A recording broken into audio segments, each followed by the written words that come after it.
Today we'll be talking about comfrey, what it is, how to grow it, and how to use it to supercharge your garden.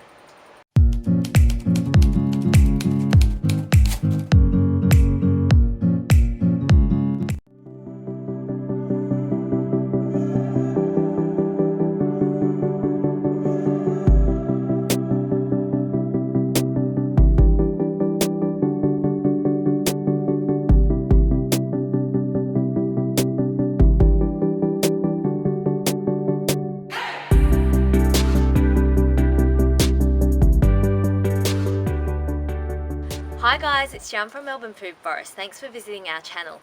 You might have heard comfrey being thrown around as a permaculture buzzword and touted as a source of free fertiliser and a compost accelerator. Well, today I'm going to show you how we grow and use comfrey in our garden.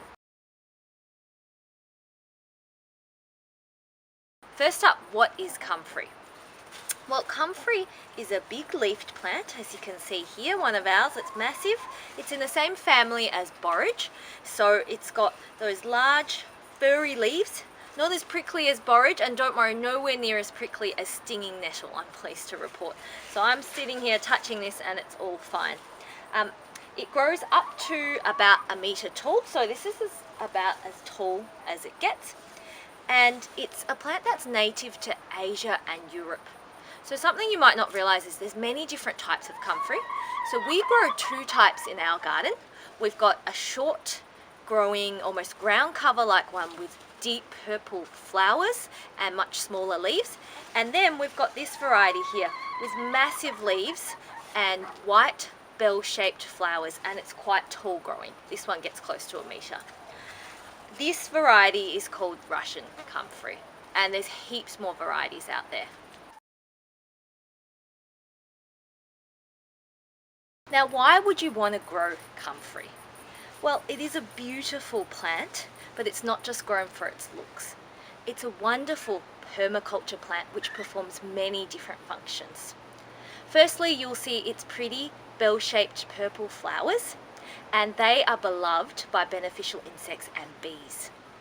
So you'll see a constant stream of bees, hoverflies, lacewings and parasitic wasps coming to take the pollen and drink the nectar from the flowers. So that's one function that it performs. Secondly, and this is the most important function and why most people grow it, is it is a fantastic free fertilizer. You can see how big the leaves grow, and studies have shown that comfrey is high in potassium, phosphorus, and has good amounts of nitrogen, which are the 3 key nutrients for plant growth.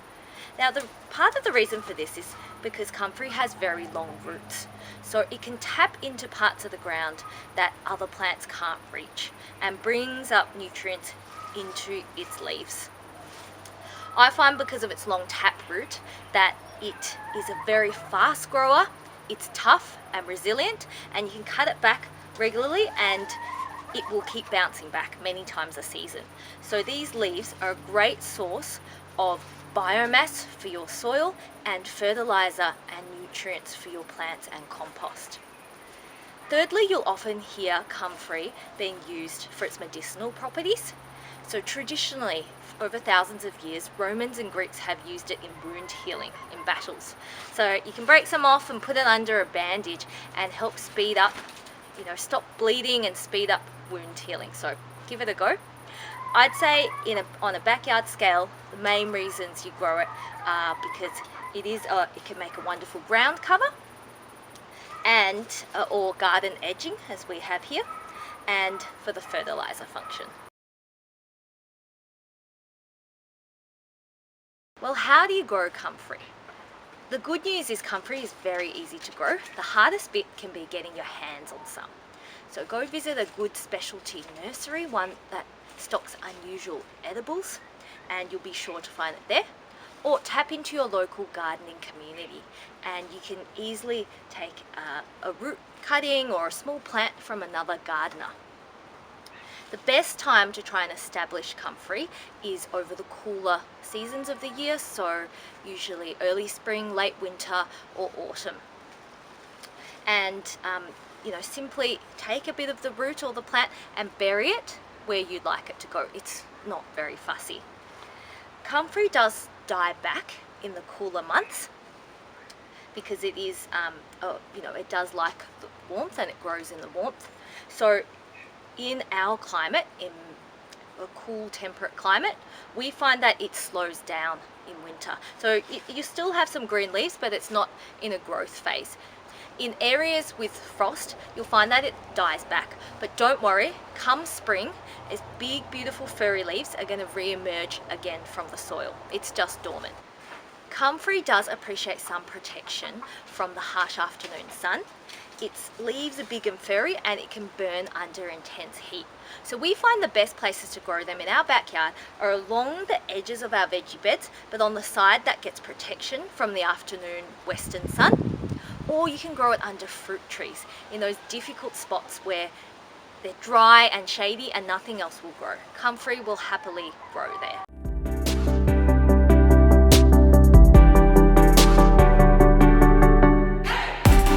In our backyard, we like to grow comfrey on the edges of our veggie beds. There's a few benefits of this.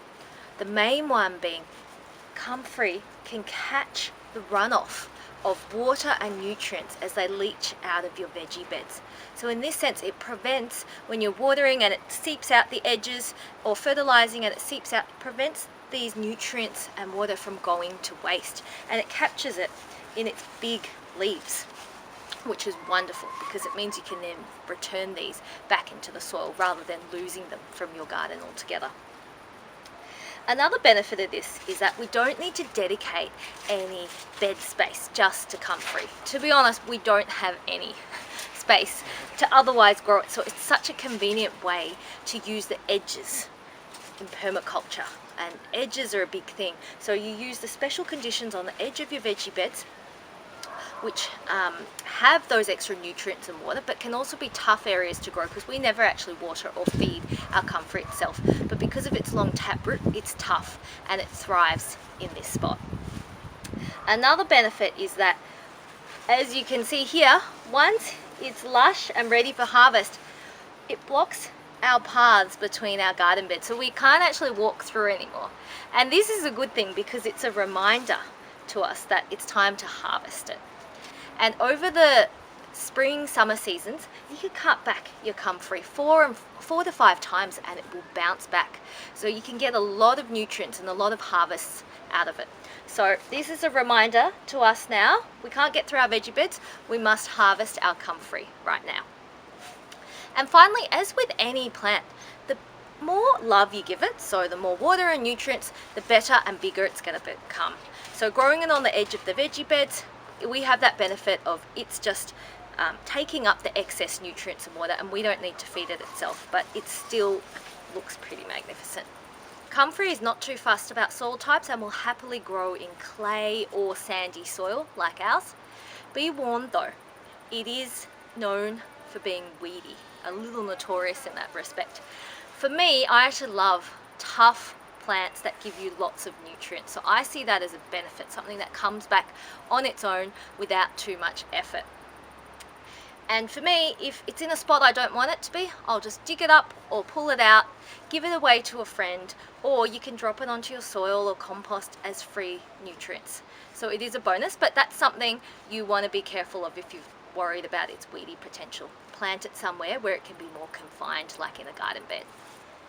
And you can see here, this is where we've got comfrey planted under our fruit trees, our dwarf apple trees. We've got a huge patch of comfrey. It's a wonderful ground cover and it provides that living mulch under your fruit trees. So if I want to fertilize my fruit tree, I'll pull off a leaf like this, and again, just tear it up and throw it under your fruit trees. And that's your fertilizing done for the season. And you can cut back this whole patch of comfrey under our fruit tree. So there's the apple and the nashi pear. Cut it back, chop up the leaves, drop it under the tree. The comfrey will return again, and you can repeat that through the warm seasons. And fruit tree fertilizing done, easy.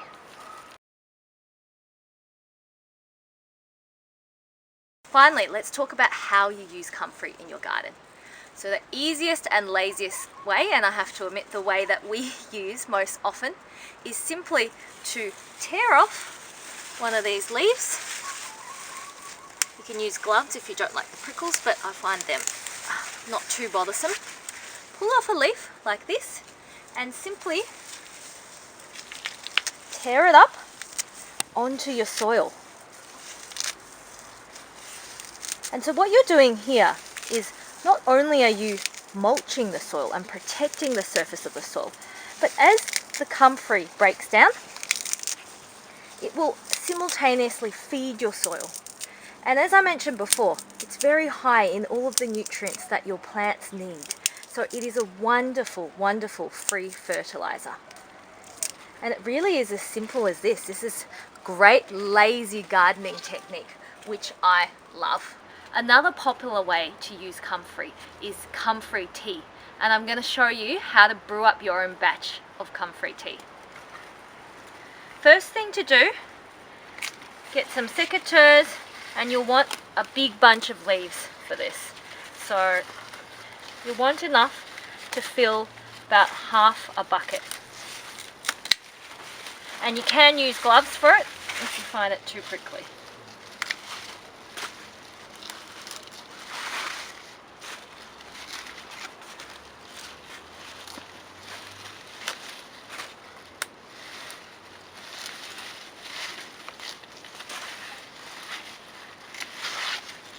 There we go, just in a 20-30 seconds of cutting, we've got this massive bunch, and we're starting to get our paths back again, which makes the whole family very happy that they can walk through here again. And look how big these leaves are. This one's like 6 times the size of my hand and bigger than my head, so they can really accumulate a lot of nutrients. We're going to trim this off.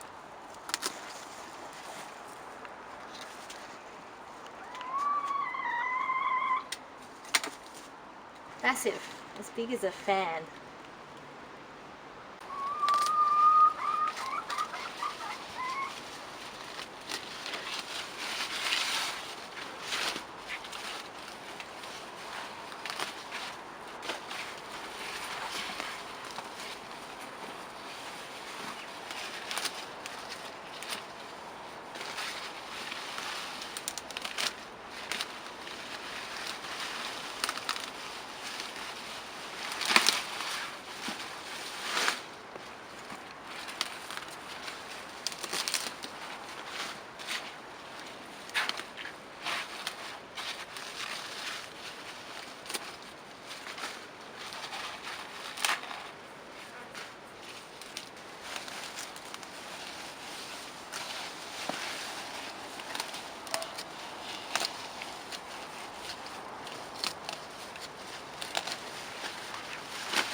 Look, we've got our garden paths back. Yay!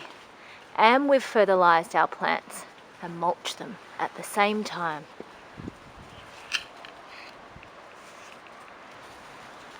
Look at the massive pile of comfrey that we've cut out, and this is just on the edge of one of our veggie beds from a couple of comfrey plants. We're still yet to cut back these. So to make comfrey tea, pick a bucket with a tight fitting lid. Here we've got a 10-litre bucket with a lid. The lid helps keep out mosquitoes, and it also helps keep out the smell of this fertilizer. And believe me, you have been warned, this can stink as much as any animal fertilizer. So if you don't want to offend your family and your neighbours and stop them from ever coming out in the yard again, have a lid on it. So grab leaves and stuff them into the bucket.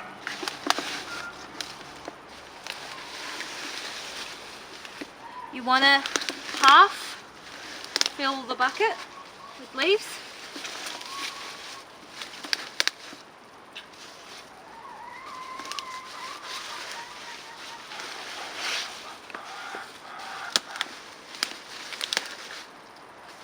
can pack a few more into this, I think.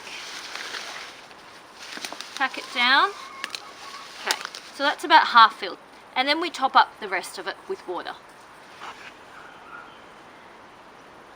Now we're going to add some water from our water tank into here to fill up the rest of the bucket.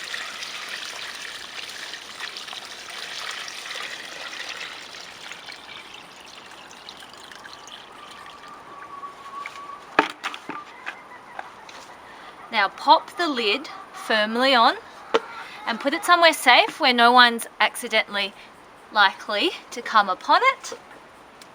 Wait about 2 to 4 weeks and let the magic happen.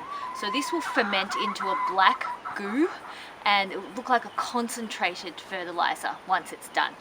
It makes an incredible fertilizer for your zucchinis, tomatoes, eggplants, all your summer plants because it's so high in potassium and phosphorus and nitrogen as well.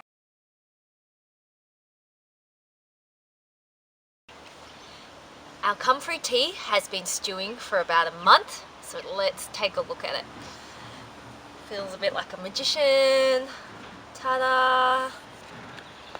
Let's see. Oof. That's looking beautiful. Although I wish I could share the smell with you. That's quite the other end of the spectrum. You can see the leaves have mostly nicely broken down. There's still some of the fibers left. Of course that's going to be there. But it's turned into like a black sludge, which looks and smells very much like fertilizer. Funny story.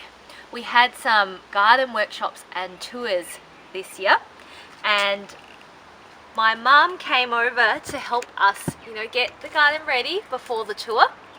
And about half an hour beforehand, she thought, what are these annoying buckets doing here? I'm going to move them.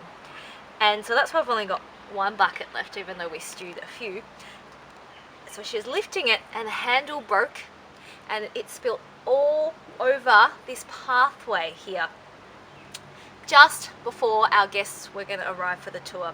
And the smell here, can I tell you, if it's if you hate someone, this is the stuff that you smear onto them. It smells a bit like fertilizer, but also quite musky as well. So we had this really strange smell just wafting across the entire garden minutes before people were about to arrive. So in a panic, we were trying to hose down the whole path, and I was like, my gosh, get some passion fruit marigold. Can I start rubbing that over the ground to try cover up the smell? It was just quite horrific.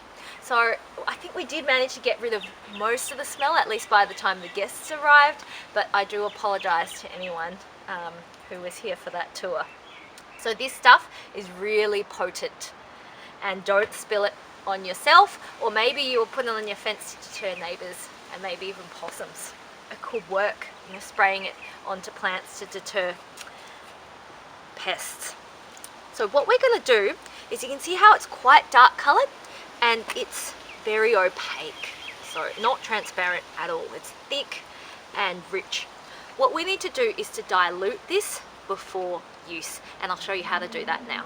Okay, I've got my gloves on for this, so I don't want to get the smell onto me or my clothing.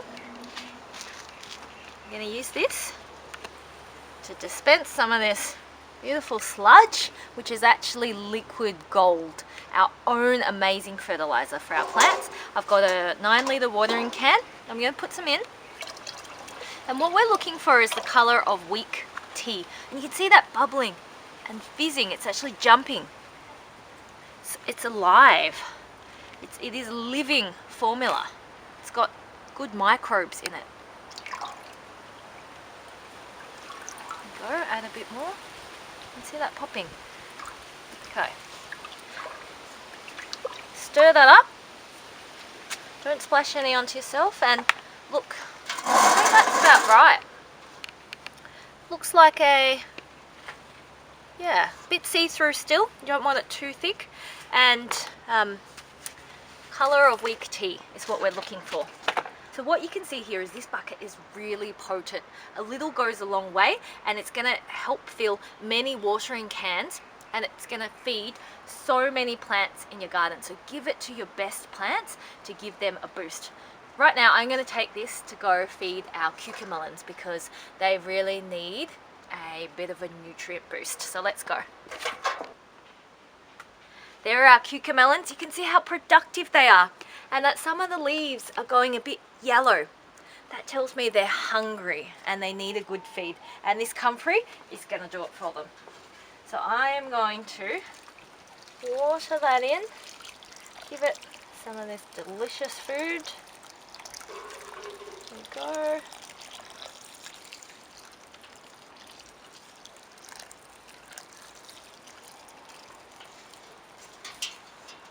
And for the rest of the season, I'm going to do that once a fortnight to ensure that it has enough food to keep growing strongly, because there's lots of new shoots actually on top of our water tank with baby fruit coming along. If you want to know more about our cucamelons, we have a special video just on that, and I'll link that above here. Finally, another great way to use comfrey in your backyard is as a compost accelerator. So we've got this compost bin in the front yard, which is pretty sad and neglected. It's actually quite dry and lifeless, and it's stagnant. Comfrey, being high in nitrogen and other nutrients, is wonderful for reinvigorating your stagnant compost that just seems to be sitting there and not doing anything. So you can tear it up, add it in, and you can see how dry this one is, so we do need to add some water. And using your compost aerator, so this is a lovely durable one we have from Subpod. You'll want to stir it up so that you mix your comfrey through into your compost.